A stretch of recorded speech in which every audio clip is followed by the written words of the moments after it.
Hello everyone, welcome to our official YouTube channel প্রিজনি education.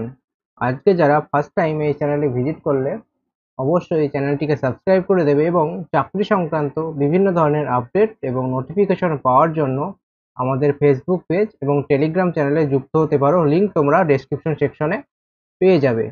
তো তোমরা যারা এর আগেও এই চ্যানেলে ভিজিট করেছিলে জানো যে এখানে ম্যাথের প্র্যাকটিস সেশন করানো হচ্ছে, যেখানে বিভিন্ন পরীক্ষায় আসা বিগত বছরের কিছু ম্যাথের কোশ্চেন নিয়ে আলোচনা করা হয়। তো এরকম দুটো সেট হয়ে গেছে, অর্থাৎ দুটো সেশন হয়ে গেছে। আজকে হবে তোমাদের 3 নম্বর সেশন। তো চলো আজকের সেশনের প্রথম অঙ্কটা কি দেখে নেওয়া যাক। প্রথম অঙ্ক দেখো, দুটি সংখ্যার গসাগু এবং লসাগু যথাক্রমে 20 এবং 120। যদি একটি সংখ্যা অপর সংখ্যা থেকে 50% বেশি হয় তবে সংখ্যা দুটির মধ্যে ছোট সংখ্যাটি কত হবে সেটা বার করতে বলেছে।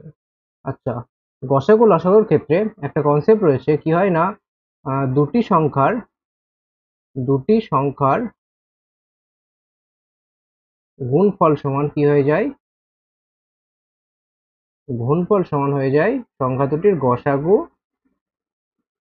ইন্টু লসাগু, গসাগু ইন্টু লসাগু। দুটি সংখ্যার গুণফল সমান হয়ে যায় গসাগু এবং লসাগুর গুণফল।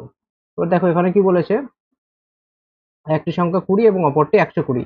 সরি, সংখ্যা দুটির গসাগু 20 এবং লসাগু হচ্ছে 120। একটি সংখ্যা অপরটার থেকে 50% বেশি। আচ্ছা, 50% ফ্র্যাকশনাল ভ্যালু কত হয়? 50% সমান হয়ে যায় 1/2। আর 50% বেশি মানে কি, 2-1 বেশি। অর্থাৎ যদি অরিজিনাল ভ্যালু 2 হয়, তার 50% ইনক্রিজমেন্ট হয়ে কত হবে, 2-1 বাড়বে, অর্থাৎ 2 থেকে 1 বেড়ে 3 হয়ে যাবে। অর্থাৎ একটি সংখ্যা যদি 2 হয়, অপর সংখ্যাটি কত হবে, 3 হবে। এটা অর্থাৎ এটাকে যদি আমি রেশিওতে বলি তাহলে কত হবে, 2:3।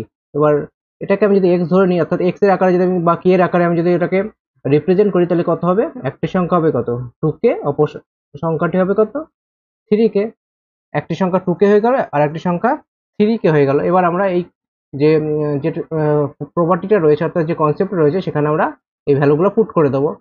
দুটি সংখ্যার গুণফল, অর্থাৎ একটি সংখ্যা কত, 2k, অপর সংখ্যা কত, 3k, সমান কত হবে, দুটি সংখ্যার গসাগু এবং লসাগু, অর্থাৎ 20 এবং 120। এবার এটাকে আমরা সিম্পলিফাই করব। দেখো এখানে কত, 2, 3 কত হয় 6, 6, 20 কত হচ্ছে 120। তার মানে আমরা এখান থেকে দেখো পাচ্ছি কে ইন্টু কে, অর্থাৎ কে স্কোয়ার সমান আমরা কত পাবো, 20 ইন্টু 20। অর্থাৎ এখান থেকে আমরা কে সমান কত বলতে পারবো, কে স্কোয়ার সমান যদি 20 ইন্টু 20 হয়, তাহলে একটা কে সমান কত হবে, 20 হবে। তার মানে কে এর ভ্যালু আমরা পেয়ে গেলাম 20। অর্থাৎ তাহলে সংখ্যা দুটো কত পাবো আমরা, 20 ইন্টু 2 অর্থাৎ 40, এবং 20 ইন্টু 3 কত হবে, 3×20 ষাট। একটা সংখ্যা কত পেলাম, 40, অপর সংখ্যাটা পেয়ে গেলাম কত, 60। আমাদের জানতে এসেছে কোনটা, ছোট সংখ্যাটি কত, ছোট সংখ্যা কত হবে আমাদের, 40 হয়ে যাবে অ্যান্সার। নেক্সট কোশ্চেন দেখো, একটি ক্রিকেট খেলায় প্রথম 10 ওভারে রানের গড় ছিল কত, 3.2। 282 রান তুলতে হলে বাকি 40 ওভারে রানের গড় কত হবে, 282 রান তুলতে হবে। আচ্ছা, এখন রান কত হয়েছে, দেখো 10 ওভার পর রান কত হয়েছে। আচ্ছা, গড় সমান কি হয়, কোনো কিছুর এভারেজ সমান কি হয় না, total value by number of terms, number of terms. ঠিক আছে, total value by number of terms. এখানে দেখো আমরা এখান থেকে টোটাল ভ্যালু বার করতে পারবো, অবশ্যই পারবো। টোটাল ভ্যালু সমান কি হয়ে যাবে, তাহলে টোটাল ভ্যালু সমান হয়ে যাবে কি না, average into number of terms, number of terms, অর্থাৎ গড় এবং যতগুলি সংখ্যার গড় তাদের গুণফল হয়ে যাচ্ছে টোটাল ভ্যালু, অর্থাৎ টোটাল সাম। এখানে দেখো গড় হচ্ছে কত, 3.2, আর কতগুলো ওভারে হচ্ছে 10, অর্থাৎ নাম্বার অফ টার্মস কত হয়ে গেলো 10, আর এভারেজ কত 3.2। তাহলে টোটাল ভ্যালু কত হবে এখান থেকে আমরা, অর্থাৎ এই 10 ওভারের মোট রান কত হবে, 10 ওভারের মোট রান হয়ে যাবে 3.2 ইন্টু 10 সমান কত হবে, 32। তাহলে আমরা 10 ওভারের মোট রান পেয়ে গেলাম কত, 32। তারপর হচ্ছে কত, 282 রান তুলতে হবে, বাকি 40 ওভারে 282 রান তুলতে হবে। তার মানে 32 রান হয়ে গেছে, 282-র মধ্যে 32 রান তোলা হয়ে গেছে অলরেডি। তার মানে এখন আর কত রান পড়ে রয়েছেন, 282 থেকে আমি যদি 32 বাদ দিই কত পাচ্ছি, 282 থেকে 32 বাদ দিলে কত হবে, 250। তার মানে 250 রান তুলতে হবে কত, 40 ওভারে। তার মানে গড় কত হবে সেটা জানতে চেয়েছে। তার মানে গড় সমান একটু কি বললাম, total value by number of terms. তাহলে এখানে টোটাল কত হচ্ছে, 250 তুলতে হবে, 250 তুলতে হবে কত ওভারে, 40 ওভারে, 40 ওভারে 250 তুলতে হবে। তারপরে গড় কত হবে, এটা যদি সিম্পলিফাই করি তাহলে গড় পেয়ে যাবো, কত হবে দেখো, 0 0 কেটে গেল, 4 6 24, 4 দুগুণে 8, 4 5 20, অর্থাৎ 6.25। 6.25 হচ্ছে এভারেজ। আমাদের অ্যান্সার হয়ে যাবে কত? 6.25। ঠিক আছে, কি করলাম না, এভারেজ সমান আমরা জানি total value by number of terms. এবার 10 ওভারের গড় ছিল কত? 3.2। তাহলে 10 ওভারের মোট রান কত আমরা পেয়ে গেলাম? গড় ইন্টু নাম্বার অফ টার্মস, অর্থাৎ 3.2 ইন্টু 10 সমান আমরা পেয়ে গেলাম 32। তাহলে মোট তুলতে হবে কত? 282। সেখান থেকে আমরা বাদ দিলাম কত? 32 বাদ দিয়ে দিলাম, অর্থাৎ 10 ওভারে যে রানটা উঠেছে সেটা বাদ দিয়ে দিলাম, পড়ে থাকলো কত? 250। এবারে 250 রান তুলতে হবে 40 ওভারে। তার মানে আমরা গড় সমান কি জানি? Total value by number of terms. আমাদের দরকার কত? 250 তুলতে হবে কত ওভারে? 40 ওভারে। তার মানে প্রত্যেক ওভারে তাকে 6.25 করে রান তুলতে হবে। এটা হয়ে যাচ্ছে আমাদের অ্যান্সার, 6.25। নেক্সট দেখো, রাম এবং শ্যামের বর্তমান বয়সের পার্থক্য হচ্ছে 6 বছর। 8 বছর আগে তাদের বয়সের অনুপাত ছিল কত? 7:4। আচ্ছা, রাম এবং শ্যাম তাদের বয়সের অনুপাত ছিল কত 8 বছর আগে? যথাক্রমে হচ্ছে 7:4। অর্থাৎ রামের ছিল কত? 7 আর শ্যামের ছিল হচ্ছে 4। 7:4 হয়েছে তাদের বয়সের অনুপাত কখন? 8 বছর আগে। আর তাদের পার্থক্য বলেছে দেখো 6 বছর। এবার একটা জিনিস দেখো, বর্তমান বয়সের পার্থক্য বলেছে কত?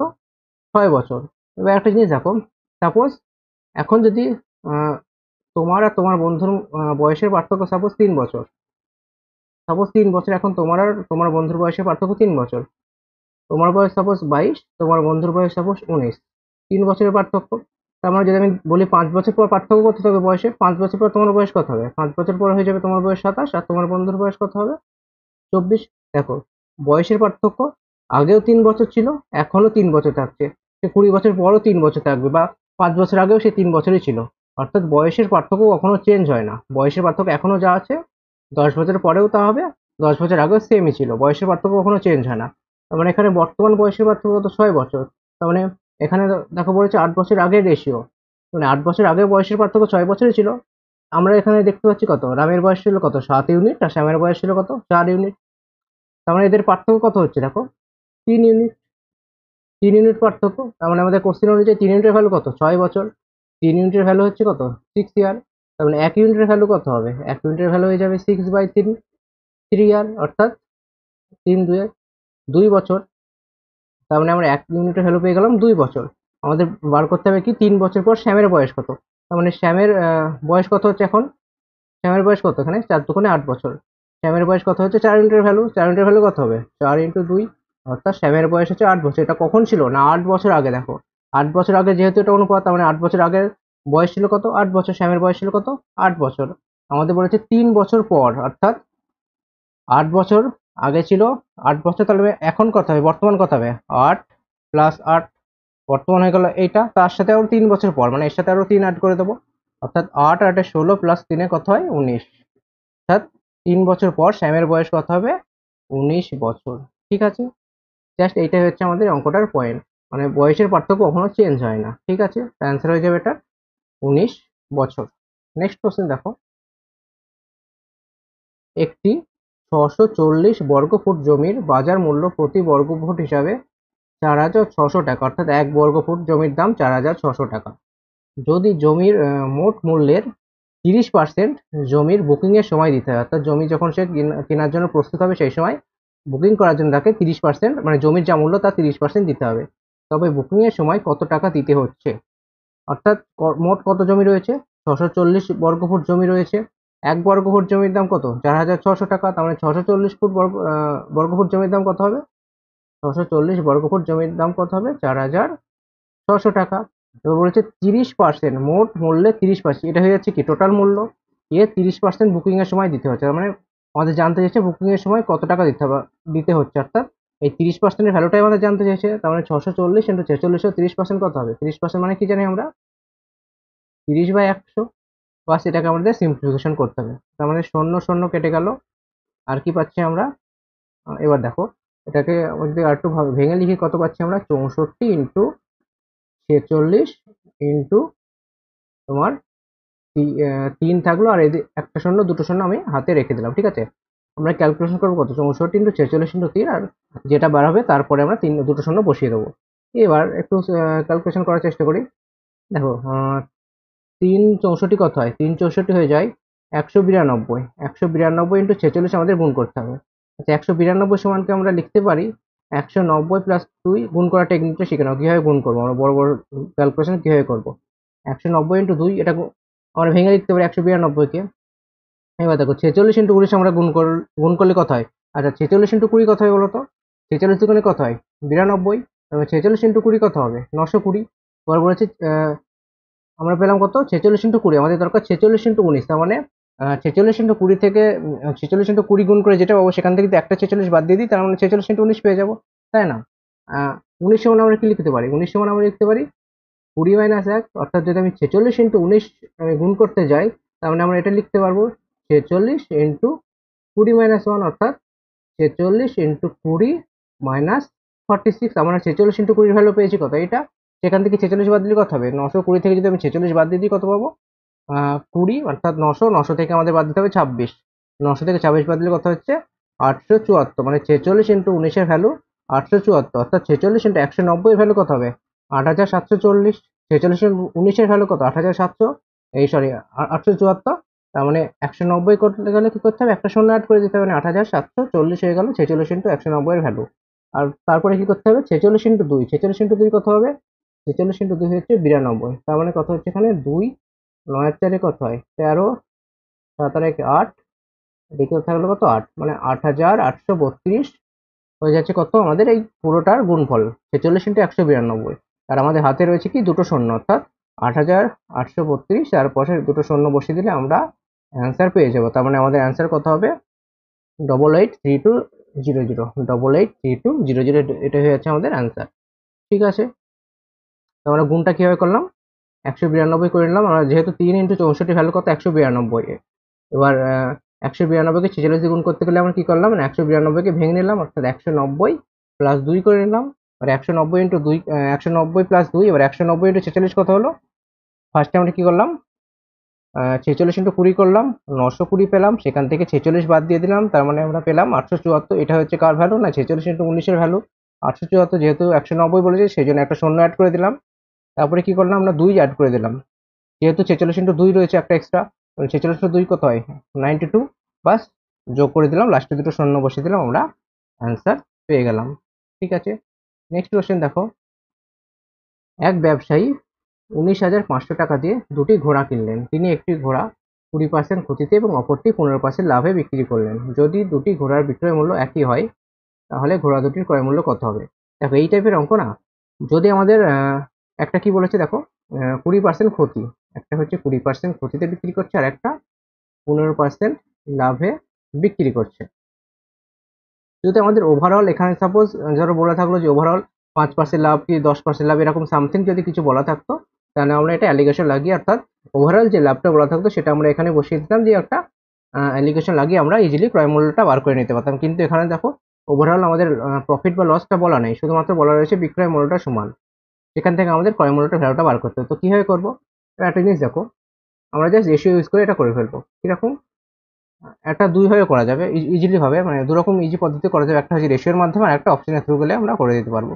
তো সবার ফার্স্টে আমরা কি রেশিওর মাধ্যমে দেখিনি, রেশিওটাই আমরা পরীক্ষাতে ইউজ করবো, অপশন থেকে ইউজ করবো না, রেশিওটাই অপশনের থ্রু যাওয়ার থেকে ইজিলি বার করা যাবে রেশিওর মাধ্যমে। 20%, 20% মানে কত, 20% সমান কত হয়ে যায়, 20% ফ্র্যাকশনাল ভ্যালু হয়ে যায় 1/5, অর্থাৎ 20% আমরা লিখতে পারি 1/5। 20% লস মানে কি, 20% লস মানে কি 5 টাকায় 1 টাকা লস, অর্থাৎ যদি একটা ঘোড়ার মূল্য 5 টাকা হয়, সেটাতে 1 টাকা লস, অর্থাৎ 5 টাকার ঘোড়াটা সে 4 টাকায় বিক্রি করছে, 5 টাকার ঘোড়াটা সে 4 টাকায় বিক্রি করছে। আবার বলেছে দেখো 15% প্রফিট। আচ্ছা 15% ফ্র্যাকশনাল ভ্যালু কত হয়, 5% ফ্র্যাকশনাল ভ্যালু হয়ে যায় কত 1/20, তার মানে 15% ভ্যালু কত হবে, দুই সাইডে আমি যদি 3 দিয়ে গুণ করি 15% ভ্যালু পেয়ে যাব। তার মানে আমরা পেলাম 5 × 15%, 5 × 15% ভ্যালু কত পেয়ে গেলাম 3/20। 15% প্রফিট বলেছে মানে কি 20 টাকার কোনো জিনিস 23 টাকায় বিক্রি, 3 টাকার লাভে বিক্রি, অর্থাৎ 20 টাকার কোনো জিনিস 3 টাকা লাভ, অর্থাৎ 23 টাকায় বিক্রি। তার মানে 20 টাকা যদি সিপি হয়, সেটা 23 টাকায় বিক্রি হয়েছে। একটা ঘোড়া 5 টাকায় কিনলে 4 টাকায় বিক্রি করছে, আর একটা ঘোড়া 20 টাকায় যদি কিনে সে 23 টাকায় বিক্রি করছে। কিন্তু কোশ্চেনে দেখো বলে রয়েছে বিক্রয় মূল্যটা একই হবে, অর্থাৎ সমান হবে। কিন্তু এখানে দেখো একটার বিক্রয় মূল্য পাচ্ছি কত 23, আর একটার পাচ্ছি কত 4। আমরা কি করবো, দুটোকে সমান করে নেবো। দুটোকে সমান করতে হলে কি করতে হবে, তার মানে আমাদের কি করতে হবে, যদি প্রথমটাকে আমি 23 দিয়ে গুণ করে দিই, দেখো এটা কত পেয়ে যাচ্ছে 4 × 23 = 92 পেয়ে গেলাম। আমাদের দরকার শুধুমাত্র এসপিটা সমান করা। আমাদের হচ্ছে যেহেতু কোশ্চেনে বলা আছে বিক্রয় মূল্যটা সমান, এসপিটা আমাদের সমান করা টার্গেট। এখানে হচ্ছে দেখো 4 ছিল, আমি 23 দিয়ে গুণ করে দিলাম, কত হলো 4 23 92 হয়ে গেল।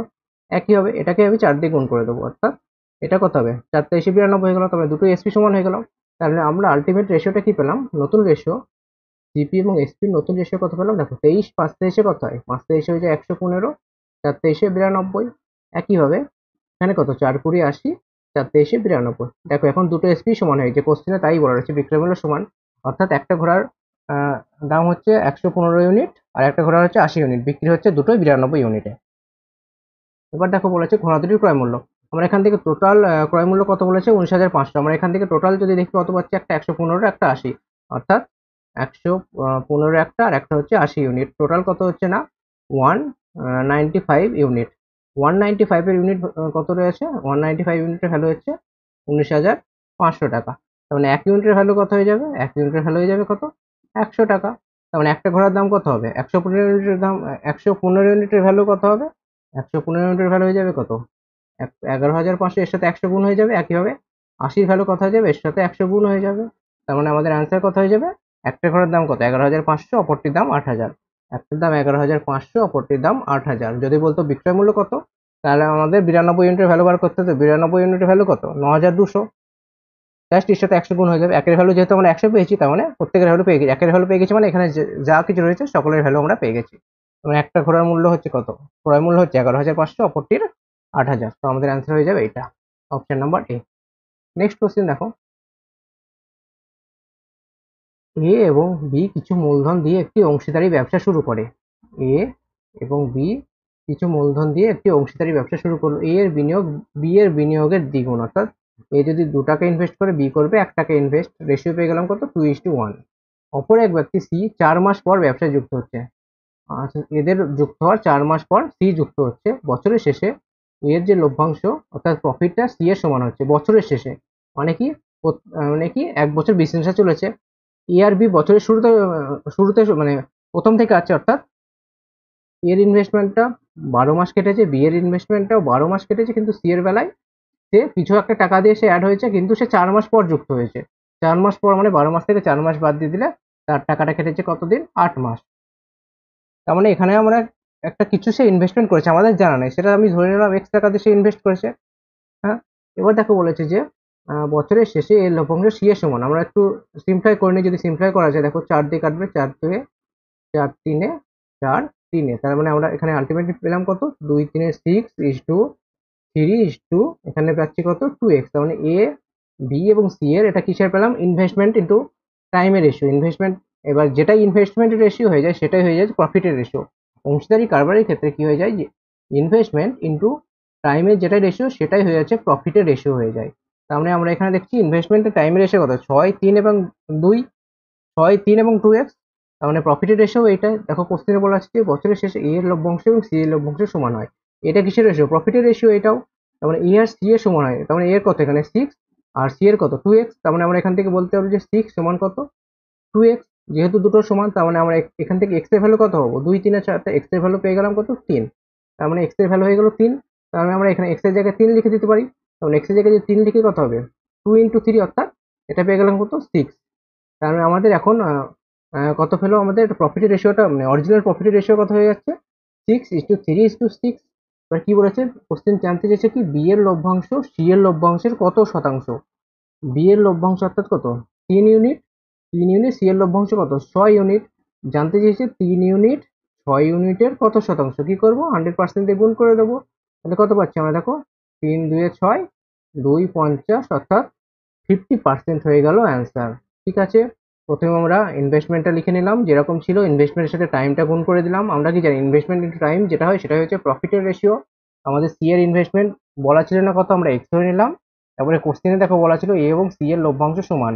এখানে যেটা আমরা পেলাম সেটা হচ্ছে কি প্রফিটের রেশিও, অর্থাৎ লভ্যাংশের রেশিও। এ এবং সি এর প্রফিটটা সমান করে দিলাম, অর্থাৎ 6 সমান আমরা পেয়ে গেলাম 2x। এখান থেকে এক্স এর ভ্যালু পেয়ে গেলাম কত 3।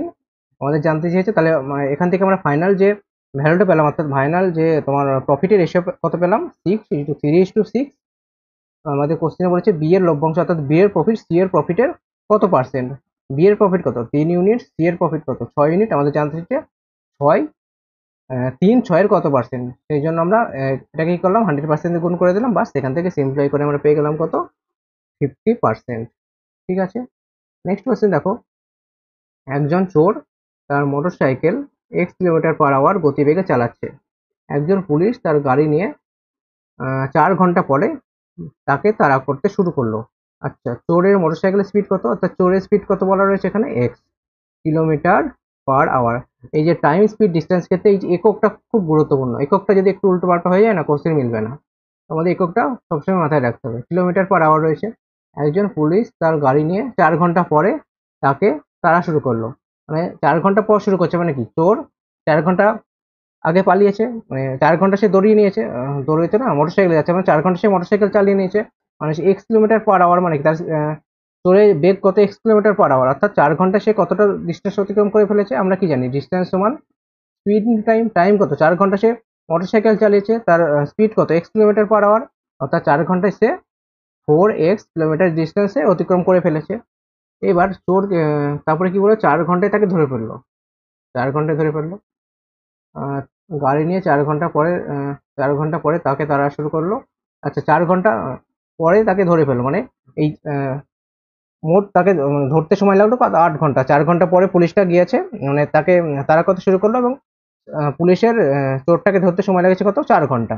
মানে এই 4x দূরত্বটা অতিক্রম হবে কিসে না রিলেটিভ স্পিডে। গত সেশনে আমি বলেছিলাম রিলেটিভ স্পিড সমান কি হয়, রিলেটিভ স্পিড দুই টাইপের হয়, একটা রিলেটিভ স্পিড কি হয় দুই টাইপের হয়, একটা যখন দুটো রানিং অবজেক্ট, রিলেটিভ স্পিড জিনিসটা কি, যখন দুটো রানিং অবজেক্ট একে অপরের দিকে আসে তখন তাদের মধ্যে একটা স্পিড কাজ করে, সেটা হচ্ছে রিলেটিভ স্পিড। হ্যাঁ, একে অপরের দিকে বা দুজনেই একই দিকে যায় তখন তাদের মধ্যে একটা স্পিড কাজ করে, সেটা হচ্ছে রিলেটিভ স্পিড। এবার রিলেটিভ স্পিড যখন একে অপরের দিকে যায় তখন কি হয়, দুটো যে রানিং অবজেক্ট থাকে, হ্যাঁ, তাদের স্পিডের ইন্ডিভিজুয়াল স্পিডের যোগফল হয়ে যাচ্ছে কি রিলেটিভ স্পিড, আর যখন দুজনে একই দিকে যায় তখন তাদের ডিফারেন্সটা হয়ে যাচ্ছে রিলেটিভ স্পিড। এখন এখানে দেখো চোরকে পুলিশ তাড়া করছে, মানে চোর যদি এই দিকে যায় পুলিশও সেই দিকে যাবে, অর্থাৎ এদের মধ্যে রিলেটিভ স্পিড কাজ করবে, সেটা কি হবে তাদের ডিফারেন্স হয়ে যাবে, স্পিডের ডিফারেন্স হয়ে যাবে রিলেটিভ স্পিড। ঠিক আছে, এবার কি বলেছে টোটাল ডিস্টেন্স অতিক্রম হয়েছে কত 4x। এবার আমাদের জানতে চাইছে এক্স এর মান নির্ণয় করতে হবে, এক্স এর মান মানে এই এক্স এর ভ্যালুটা বার করতে হবে। ঠিক আছে, আমরা এখান থেকে দেখো টাইমটা বার করতে পারবো, 4 ঘন্টায় ধরে ফেলেছে, তার মানে টাইম সমান আমরা কি জানি, টাইম সমান আমরা জানি ডিস্টেন্স বাই স্পিড। এখানে ডিস্টেন্স কত 4x, কারণ কি প্রথমে কি করলো চোর যাত্রা শুরু করলো, মানে চোর মোটরসাইকেলে পালালো, সে 4 ঘন্টায় মোটামুটি ধরো এতটা ডিস্টেন্স অতিক্রম করে ফেলছে, এই ডিস্টেন্সে কত 4x।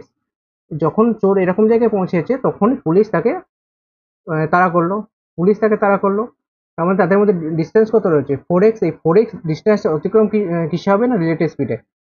পুলিশের গাড়ির গতিবেগ কত 40 কিলোমিটার/আওয়ার, পুলিশের বেগ কত এখানে, পুলিশের বেগ হচ্ছে 40 কিলোমিটার/আওয়ার, আর চোরের হচ্ছে কত x কিলোমিটার/আওয়ার, x কিলোমিটার/আওয়ার আর 40 কিলোমিটার/আওয়ার।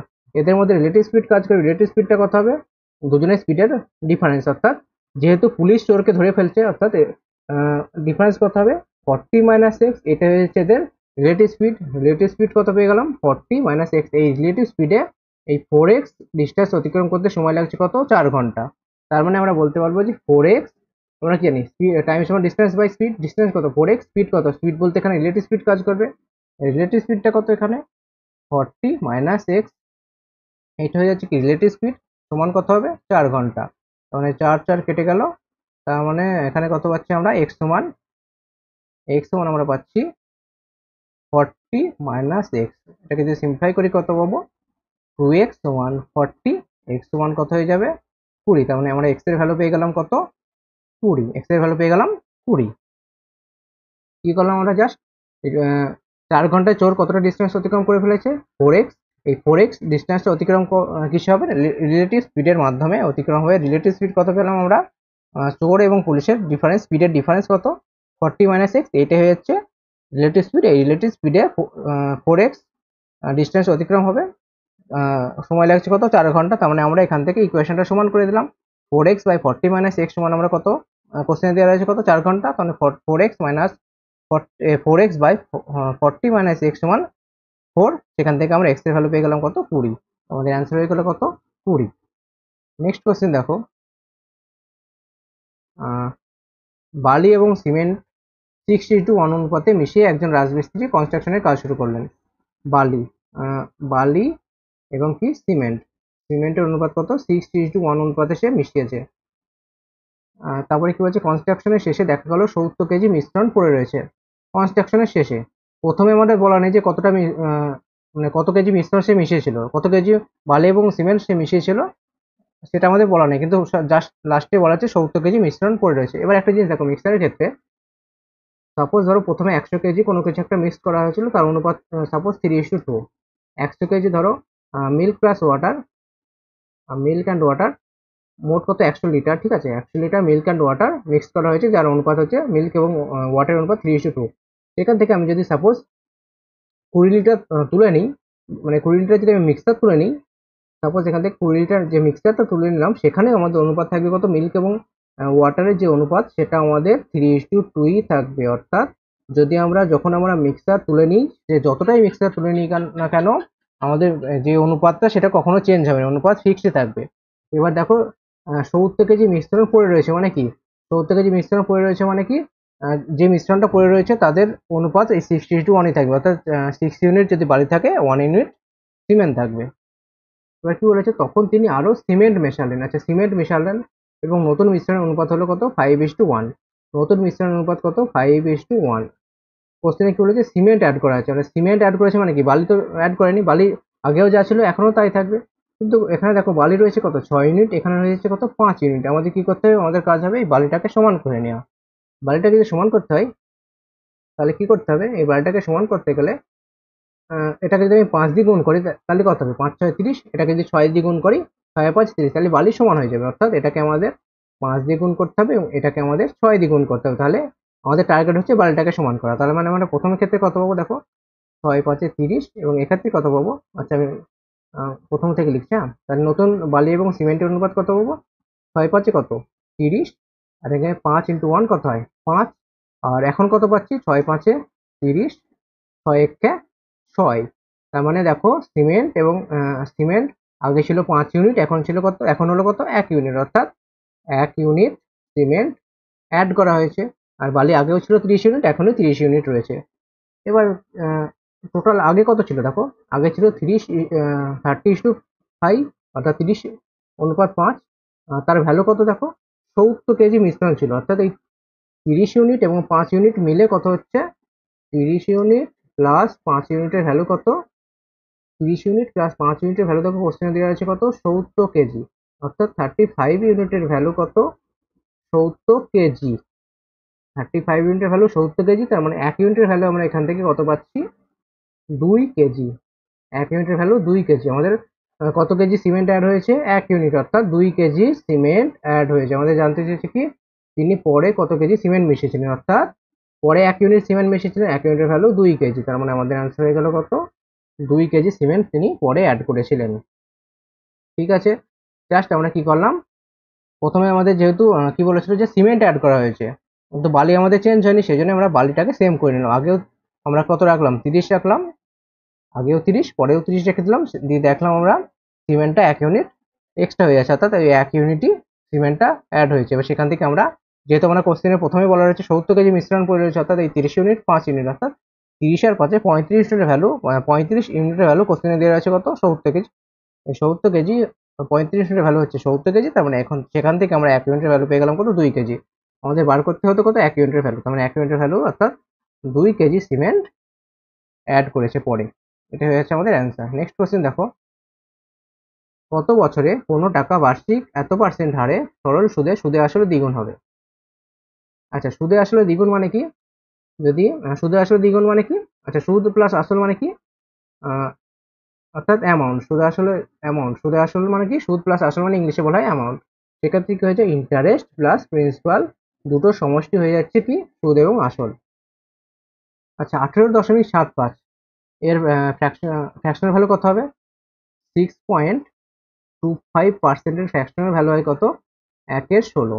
6.25%-এর ফ্র্যাকশনাল ভ্যালু হয়ে যাচ্ছে কত, 1/16 হয়। আমাদের বলেছে কত, আমাদের দরকার কত, 18.75%-এর ভ্যালু। এটাকে যদি আমি 3 দিয়ে গুণ করে দিই, তার মানে দেখো 3×18, 3×25=75, অর্থাৎ 18.75% সমান আমরা পাচ্ছি কত, এটাকে যেহেতু 3 দিয়ে গুণ করলাম, এটাকে আমাদের 3 দিয়ে গুণ করতে হবে, অর্থাৎ 3/16। 18.75%-এর ভ্যালু কত, 3/16, অর্থাৎ যদি 16 টাকা এখন মানে 16 টাকা 1 বছর পর 3 টাকা সুদ দেবে, 16 টাকা 1 বছর পর 3 টাকা সুদ দিচ্ছে, অর্থাৎ 16 টাকা যদি প্রিন্সিপাল হয়ে যায় সেটা 1 বছর পর সুদ দিচ্ছে কত, 3 টাকা। তার মানে 3 টাকায় সুদ দিচ্ছে, তার মানে সুদ প্লাস আসল কত হয়ে যাচ্ছে 1 বছর পর 19 টাকা। বোঝা গেল? 16 টাকা যদি প্রিন্সিপাল হয়, যেহেতু 18.75% সুদ দিচ্ছে, অর্থাৎ 16 টাকায় 3 টাকা সুদ দিচ্ছে, তার মানে 16 টাকা 1 বছর পর 3 টাকা সুদ দেবে, অর্থাৎ সুদে আসলে 19 টাকা হয়ে যাবে। আমাদের বলেছে দ্বিগুণ হবে, অর্থাৎ এই 16 টাকা কত বছরে সুদে এবং আসলে 32 টাকা হয়ে যাবে, অর্থাৎ আলটিমেটলি 16 টাকা তো আমাদের থাকছেই থাকছে, প্লাস 16 টাকা ইন্টারেস্ট দেবে, অর্থাৎ প্রিন্সিপাল তো আমাদের থাকছেই থাকছে, তার সাথে সাথে ইন্টারেস্ট দেবে 16 টাকা, অর্থাৎ 16 টাকা কত বছরে এই 18.75% হারে 16 টাকা হবে। তার মানে 16 টাকায় ক টাকা সুদ দিচ্ছে, 3 টাকা, মানে 1 বছরে আমরা সুদ পাচ্ছি কত টাকা, 3 টাকা। 1 বছরে সুদ দিচ্ছে 3 টাকা, আমাদের দরকার কত সুদ, 16 টাকা। তার মানে যদি আমরা এটাকে 5 দিয়ে গুণ করে দেখো কত পাচ্ছি, 5 × 5, অর্থাৎ 5 বছরে আমরা কত পেয়ে যাচ্ছি দেখো, 15 টাকা। 5 বছরে পাচ্ছি কত, 15 টাকা। আমাদের দরকার 16 টাকা, এখন 1 টাকার ঘাটতি থেকে যাচ্ছে। এবার একটা জিনিস দেখো, 1 বছর, 1 বছর মানে কত, 12 মাস। তার মানে 12 মাসে সে সুদ দিচ্ছে কত টাকা, 3 টাকা।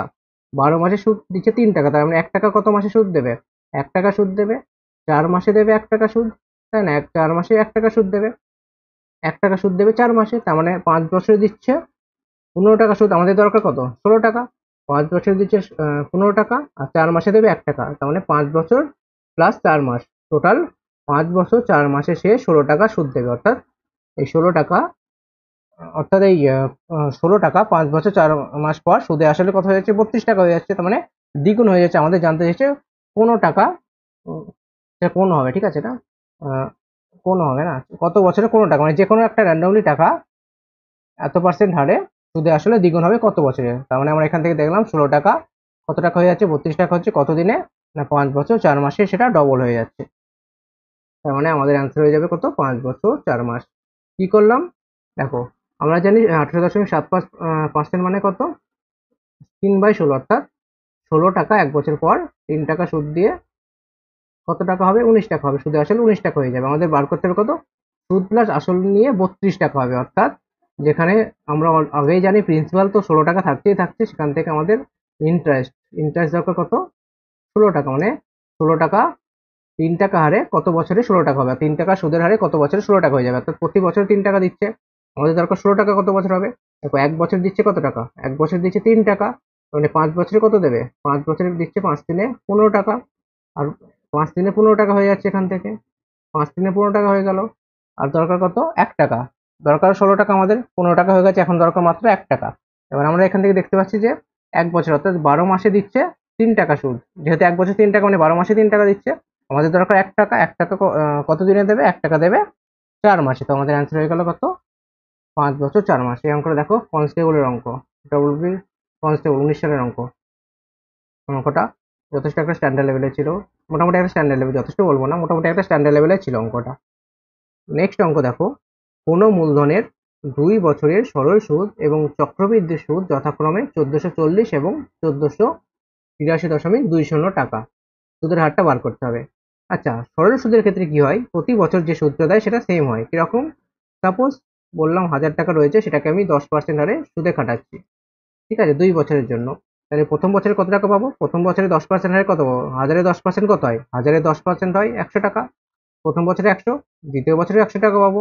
কিন্তু চক্রবৃদ্ধি সুদের ক্ষেত্রে কি, এটা হচ্ছে সিম্পল ইন্টারেস্ট আর কম্পাউন্ড ইন্টারেস্ট, অর্থাৎ চক্রবৃদ্ধি সুদের ক্ষেত্রে কি হবে, যদি 1000 টাকায় আমি 2 বছরের জন্য খাটাই 10% হারে, তাহলে কত পাবো, প্রথম বছরে তো 100 টাকা পাবোই, দ্বিতীয় বছরে 100 টাকা থাকবে, কিন্তু এক্সট্রা পাবো কি নাই, প্রথম বছরে যে সুদটা পেয়েছি তার উপর আমি এক্সট্রা সুদ পাবো, অর্থাৎ 110% কত হয়, 10 টাকা। এই 10 টাকা হচ্ছে আগের বছরের যে সুদটা পেয়েছি তার উপর সুদ, অর্থাৎ চক্রবৃদ্ধি সুদের ক্ষেত্রে কি হয়, সুদের উপরে সুদ পাই, ঠিক আছে। এবার দেখো প্রথম বছর দেখো কি বলছে, 2 বছরের সরল সুদ কত, 1440 টাকা, 2 বছরের সরল সুদ 1440 টাকা, মানে প্রতি বছরে হাফ হাফ করে পাবে, অর্থাৎ 1440-এর অর্ধেক কত হয়, 720, অর্থাৎ প্রথম বছরে 720 পেয়েছে, দ্বিতীয় বছরেও 720 টাকা পেয়েছে। আর চক্রবৃদ্ধি সুদ কত দেখো, 1483.20, অর্থাৎ এক্সট্রা কত টাকা আসছে, 1440 আর 1483, মানে যদি আমি এখান থেকে 1483 থেকে 1440 বাদ দিয়ে দিই কত পাচ্ছি দেখো, এদিকে 43 আর এদিকে 2 শূন্য, অর্থাৎ 43.20 এই টাকাটা আমরা এক্সট্রা পাচ্ছি। এই টাকাটা কোথা থেকে আসলো? এই টাকাটা আসছে এই প্রথম বছরের সুদ থেকে আসছে, অর্থাৎ সুদের ওপর সুদ, প্রথম বছরের সুদ কত 720, এই 43 টাকা আসছে কোথা থেকে? এই সুদের উপরে সুদ দিয়ে। অর্থাৎ আমি যদি এখান থেকে যদি আমি 43.20 যদি 720 কত পার্সেন্ট যদি বার করতে পারি, তাহলে আমরা সুদের পার্সেন্টেজটা বার করে ফেলতে পারবো। জাস্ট তার মানে আমরা একই হবে ওইটাই বার করবো, অর্থাৎ 43.20 720 কত পার্সেন্ট বার করতে হলে কি করবো না, 720টা নিচে থাকবে ইন্টু 100%। বাস, আমি যদি সিম্পলাই করে দেখো, আচ্ছা এখানে শূন্য রয়েছে, আমি 100 দিয়ে গুণ করে দিলাম, তার মানে আমরা আলটিমেটলি পাচ্ছি কত এখানে 4320/720। এখানে একটা পার্সেন্টেজ পড়ে থাকবে, এই শূন্য কেটে গেল, কত দিয়ে কাটবে? আচ্ছা 3/72 216 হয়, তার মানে 6/72 432 হবে, তার মানে 6 হয়ে যাবে অ্যান্সার। তার মানে অ্যান্সার হয়ে যাবে হচ্ছে কত, আমাদের অ্যান্সার 6%।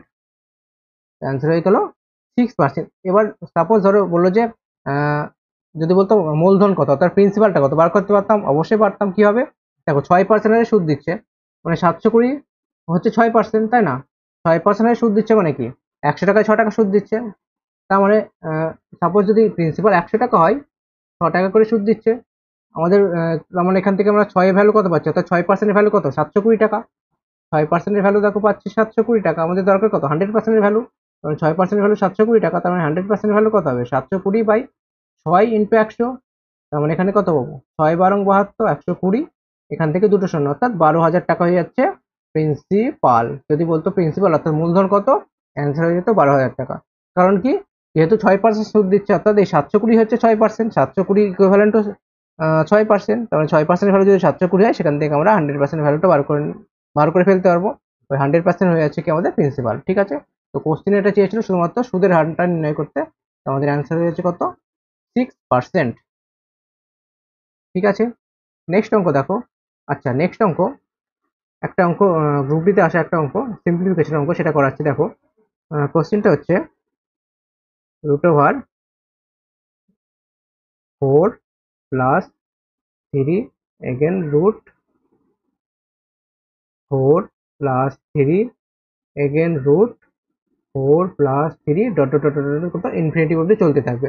এটার আমাদের ভ্যালু জিজ্ঞাসা করেছিল, এটা গ্রুপ ডি 18 সালের অঙ্ক একটা। ঠিক আছে, তার মানে এই ধরনের অঙ্ক কিভাবে সলভ করবো, ফার্স্ট কাজ হবে কি, এইটার সমান আমি একটা ভ্যালু ধরে নেবো।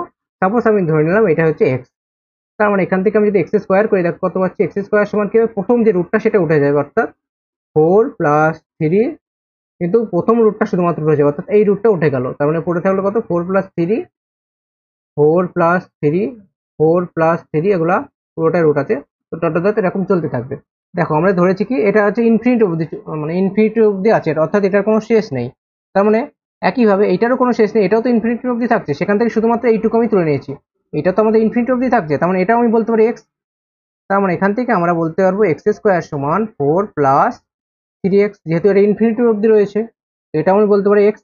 তাহলে আমরা পেয়ে গেলাম এক্স স্কোয়ার সমান 4+3x। এটাকে আমি সিম্পলাই করলে আমি এক্স এর ভ্যালু বার করতে পারবো, এক্স এর ভ্যালু বার করা মানে আমাদের এইটার ভ্যালু বেরিয়ে যাবে।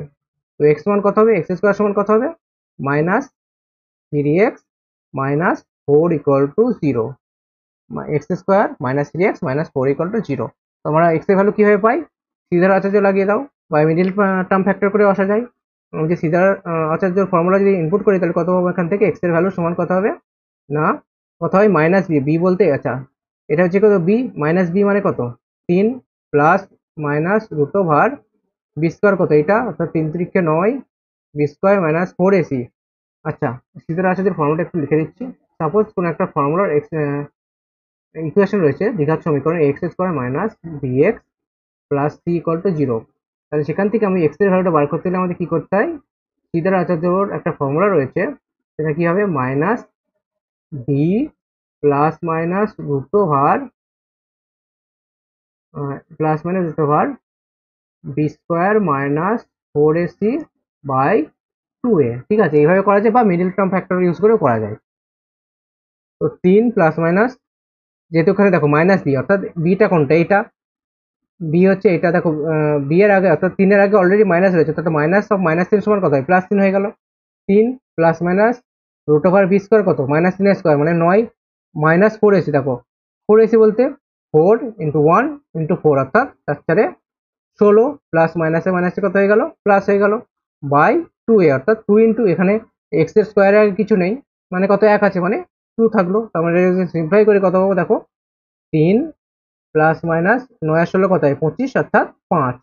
25-এর বর্গমূল কত হয় 5 বাই 2 সমান, আমরা এটাকে যদি সিম্পলিফাই করে দেখো একটা কত পাবো, এখান থেকে দেখো দুটো অ্যান্সার পাবো। একটা হবে কত 3 প্লাস 5 বাই 2, আর একটা হবে 3 মাইনাস 5 বাই 2। এখানে কত পাবো দেখো, 5 এখানে 8 বাই 2 অর্থাৎ 4। এখানে দেখো মাইনাস হয়ে যাচ্ছে, তো মাইনাস আমাদের অ্যান্সার হবে না, যেহেতু একটা পজিটিভ টার্ম আসবে, তো মাইনাস আমাদের অ্যান্সার হবে না, এটা আমরা নেবো না। তারপর আমাদের এক্স এর ভ্যালু পেয়ে গেলাম কত 4। তো আমাদের অ্যান্সার হয়ে যাবে কত, এই পুরো ইকুয়েশনটা, সরি পুরো যে সিরিজটা রয়েছে, যে সিম্পলিফিকেশন টার্মটা রয়েছে, তার ভ্যালু কত পাচ্ছি আমরা 4। তো আমাদের অ্যান্সার হয়ে গেল কত 4। ঠিক আছে, তো আজকের মতো এখানে থাকলো। নেক্সট অর্থাৎ সেশন নম্বর 4 নিয়ে খুব শীঘ্রই দেখা হচ্ছে। তো তোমরা যারা এখনো এই চ্যানেলটাকে সাবস্ক্রাইব করোনি, অবশ্যই চ্যানেলটিকে সাবস্ক্রাইব করে দেবে। আর যদি কোনো জায়গায় বুঝতে অসুবিধা হয়ে থাকে, তাহলে অবশ্যই সেটা কমেন্ট সেকশনে জানাবে। ঠিক আছে, তো দেখা হচ্ছে নেক্সট সেশন অর্থাৎ প্র্যাকটিস সেট 4 নিয়ে।